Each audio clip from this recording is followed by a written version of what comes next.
Hey, Renee Joe here, and welcome back to Soul September, the series where throughout the month of September we're listening to different soul albums. And today, of course, we are listening to Gil Scott-Heron's 1971 record, Pieces of a Man. Pieces of a Man is 11 tracks long. We, of course, are not listening to the bonus tracks, part of this kind of like deluxe version. The final track being The Prisoner, which is nearly 10 minutes long, the rest being rather standard length. This album is about 48 minutes long in length, and it kicks off with a track that is pretty well known. I feel like it's been sampled quite a bit. That, of course, being The Revolution Will Not Be Televised. Not sure what to expect from this record. I know it's just a classic soul record with some elements of early hip-hop. So, knowing that, let's get into it with the opening track, The Revolution Will Not Be Televised.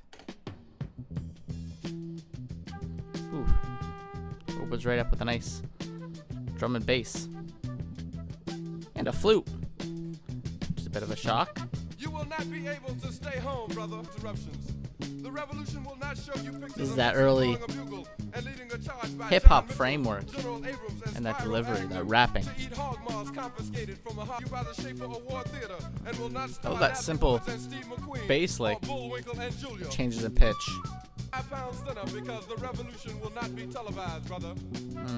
That early activism of hip-hop mixed with the activism of soul at the time.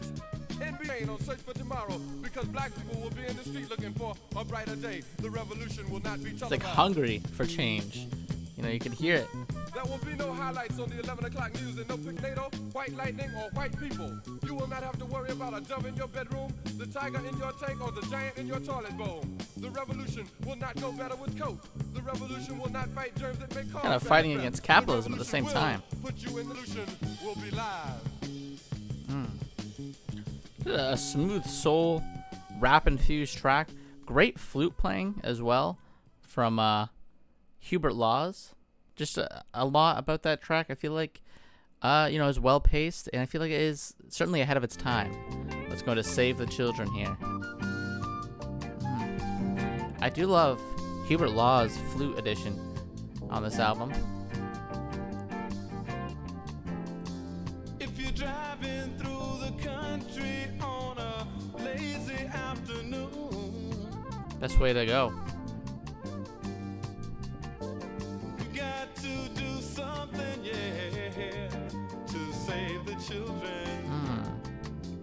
I feel like we heard Marvin Gaye saying a similar thing, you know, too recently on his album, What's Going On.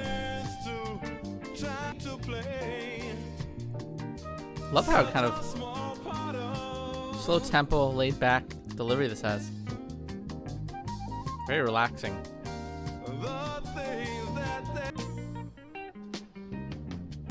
Really nice playing too, kind of like jazzy in a way.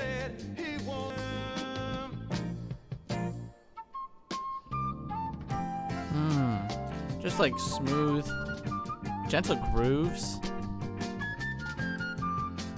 And Hubert Laws, again, taken away with that flute. Making it as light as can be. This is a nice, like, easy breezy kind of driving track, while still being very activist focused.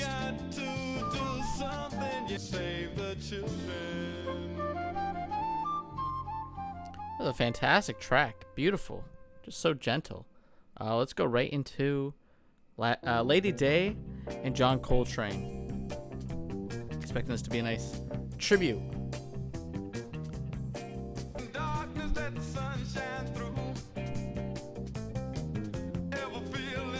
I like this kind of galloping percussion. For some reason, it reminded me of, I don't know why, but Radiohead's In Rainbows. In terms of percussion. Ain't that the truth? Can't go wrong with either or.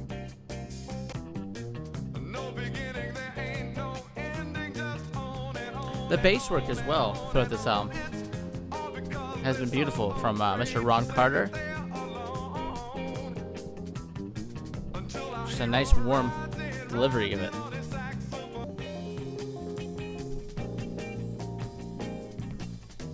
That piano's nice too. Mr. Brian Jackson, I think, being our main pianist here, but could also be Gil Scott-Heron himself.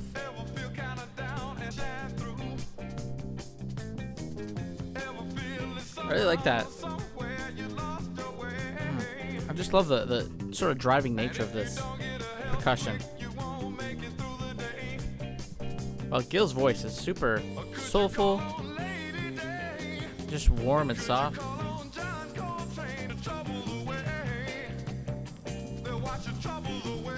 That they certainly will.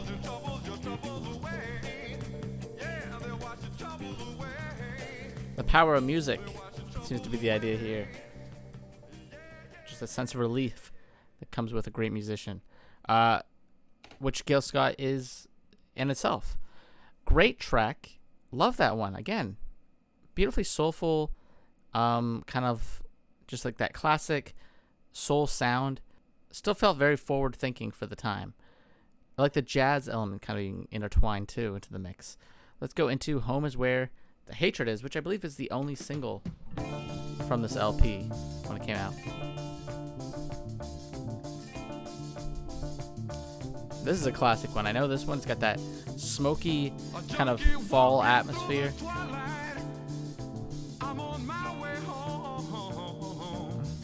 That descent in his voice.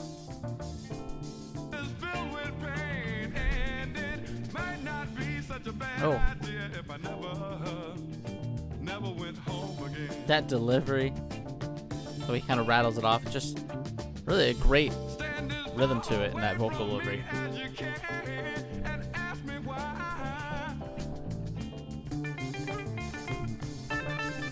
Ooh. Bit of a solo here from Gil.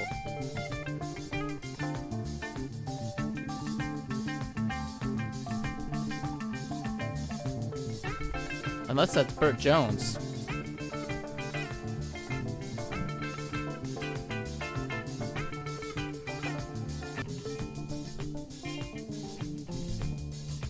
Once again, Ron Carter's playing. Not Ron Carter, Bernard Purdy, I meant to say, on the drums. Very tight playing, just super like focused and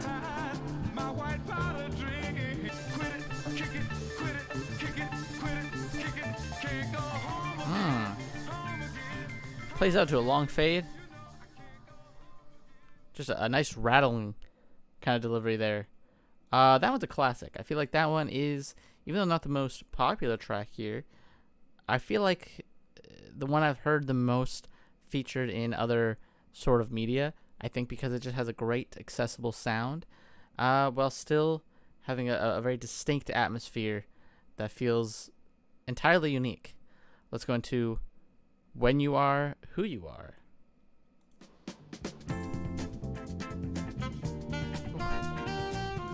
Kind of funky and then groovy right off the bat.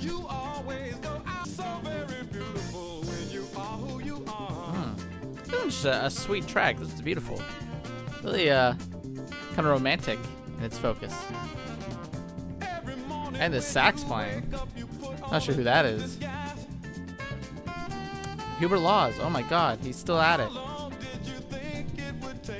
Whether it's the flute or the sax, he takes it away.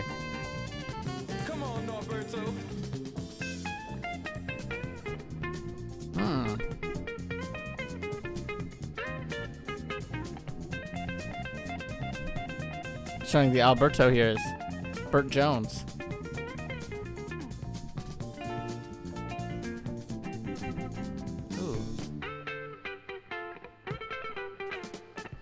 Ooh. Just super, like, beautiful chemistry between all the members here, and so tight the playing is. Can't help but focus on that drum work, just phenomenal throughout this LP.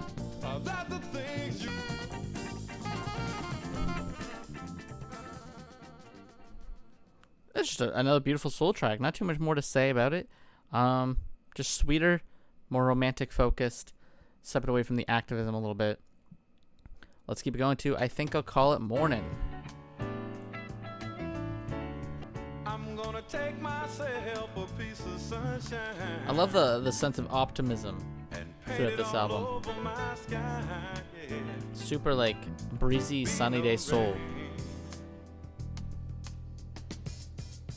Ooh, that percussion.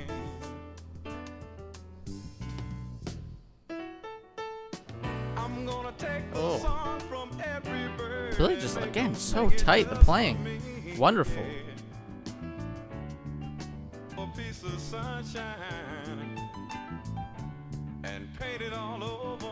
I love the kind of like gentle, almost lounge-esque piano work throughout this album.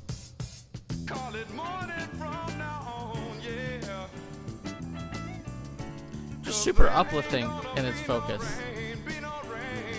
Very optimistic. Sunny day soul, I love it. Feels like that classic Motown sound in a way. Let's go into Pieces of a Man, the title track.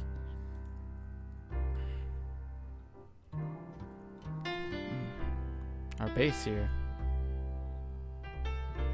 Center focused. Jagged jigsaw pieces. A gentle delivery.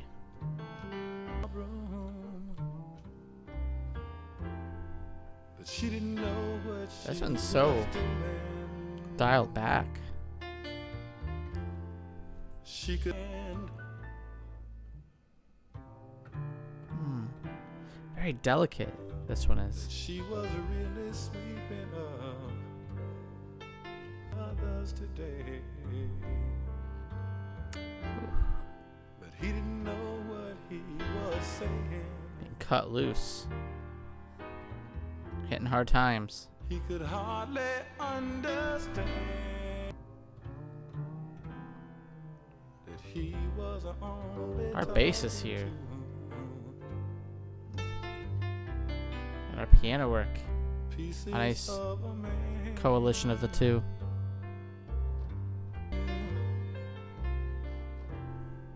But they don't know what they are doing. So you had some sort of breakdown, it would seem. They could hardly understand. Completely unraveling under the pressure. I saw him go to pieces. Seems like he's completely lost it. I saw him go to pieces. He was always such a good man. Can happen to anyone, I think, is the message here.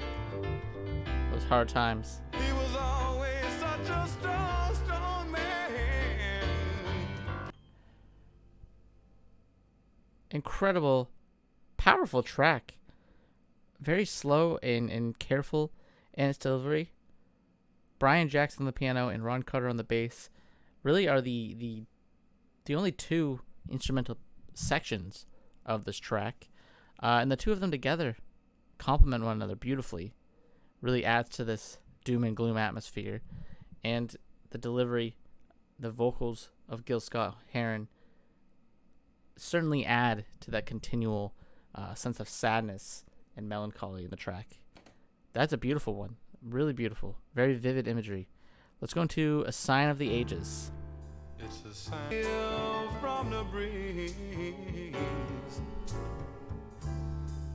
Again, a much slower track.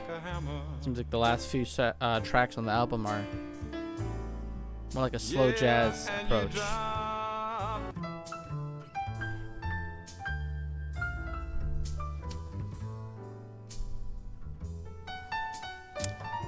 Really like just depressing imagery and lyrics as we get to the second half of this album. Yeah, some of the most beautiful playing we've gotten so far in the form of this piano and the bassist. Just like searching for an escape in this sense. Maybe drugs in the end.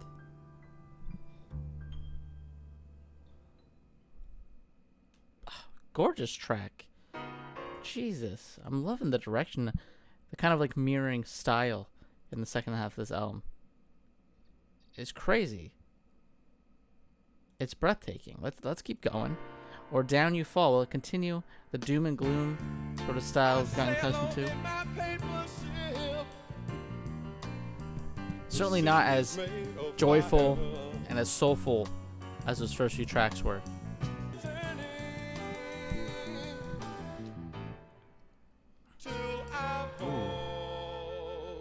Good use of space too on this album. It always knows when to dial it back and when to fully flourish. And our flute, of course, coming back here. Always a welcome addition.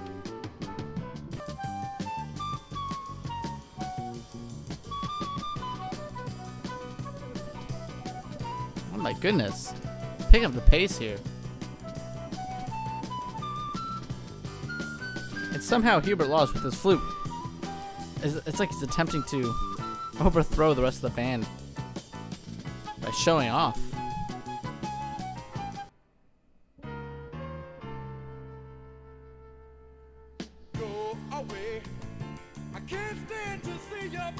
Oh. He belts it out, and so does the flute. A brilliant songwriter he is as well. Like, some just great sets of lyrics throughout this LP.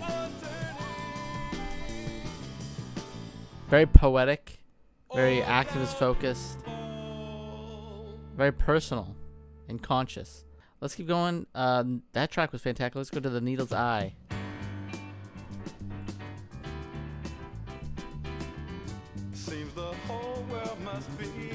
Would work for like, it's like great background music just as much as, you know, great music to focus on what's being said.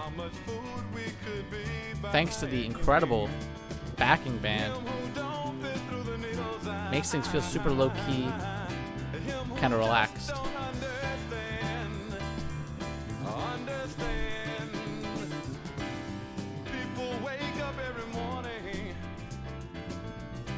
Like this whole passage,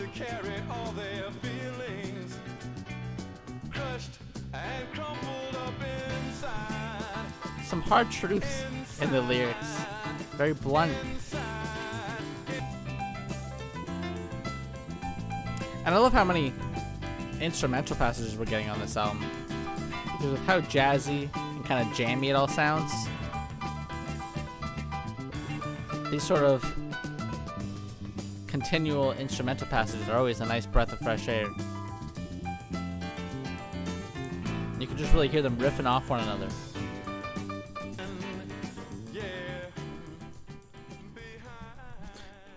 Fantastic track. Already feels like a closer, but let's get into the closer. That being The Prisoner, which is 9 minutes and 30 seconds. I'm expecting this to be quite an epic in delivery. Certainly has an atmosphere it's building already.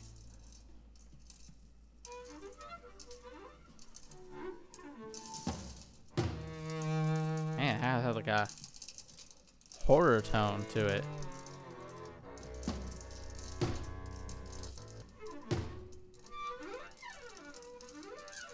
It's not disturbed.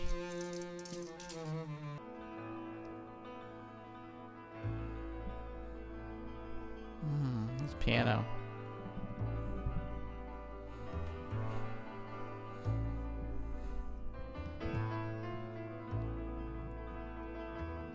Really setting the stage with this one. After so many years, A crushing sound to this one. Trapped by fear.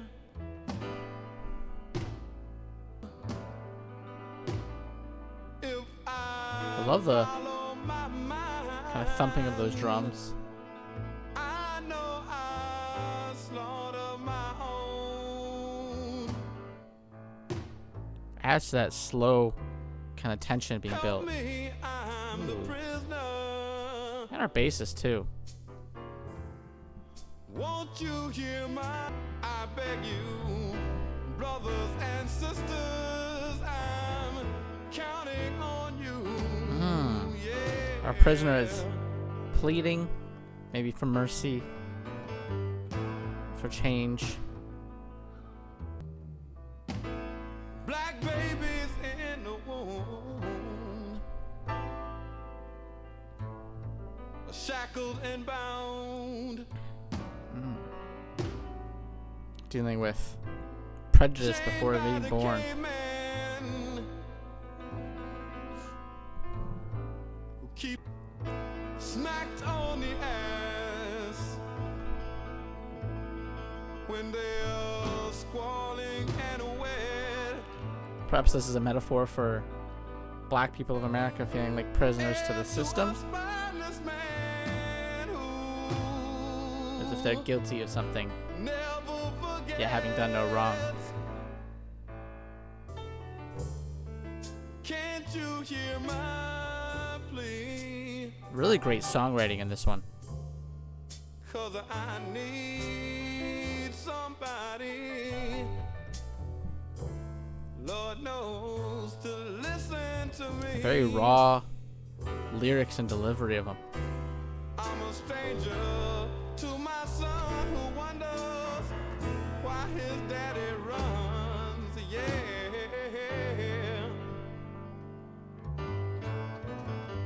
Ooh. Love the way they came together there.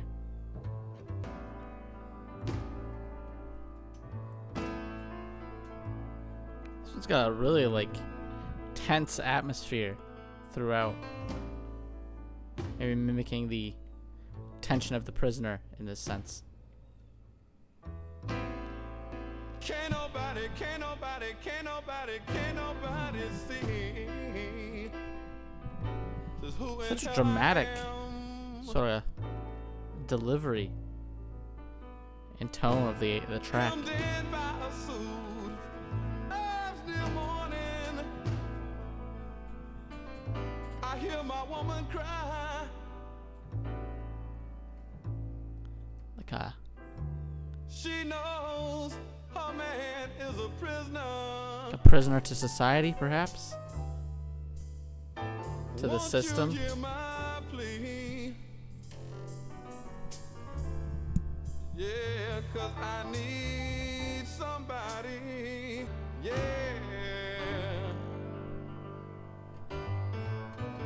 Help me. Like he's selling his soul. Oh, I'm the prisoner. what a plea in his voice. Yeah, yeah, yeah. Gets the most we've heard him belt out. I'm the prisoner. And those dragging of the chains. A prisoner to society, the system.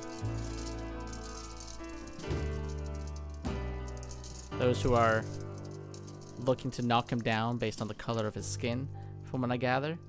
Wow, that is a beautifully written track. Powerful lyricism all throughout. And an atmosphere and backing band that only adds to that rising tension. What an incredible kind of epic sounding track. It feels so grand.